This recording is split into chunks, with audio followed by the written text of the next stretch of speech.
જરા તો જે નસીબદાર હોય ને એને જ જોવા મળે. તમે જોઈ શકો છો કે તમે પાણીની વ્યવસ્થા કરી હોય અને કોઈ પણ જીવજંતુ આવીને એમાંથી પોતાની તરસ છુપાવે ત્યારે જે આપણા મનને જે શાંતિ મળે છે ને એવી શાંતિ બીજા કોઈ પણ કાર્યમાં નથી.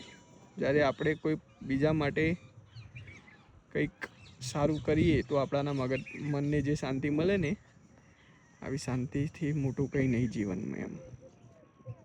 અને બીજી વાત કે કુદરત જોડે રહેવાનો જેને ભગવાને સમય આપ્યો હોય તો એના જે બેસ્ટ કંઈ ભગવાનની દયા નથી. કુદરત જોડે રહેવામાં જ સાચી શાંતિ છે. આવા જ પશુ પક્ષી જીવજંતુઓનો અવાજ અને આ પ્યોર નેચર.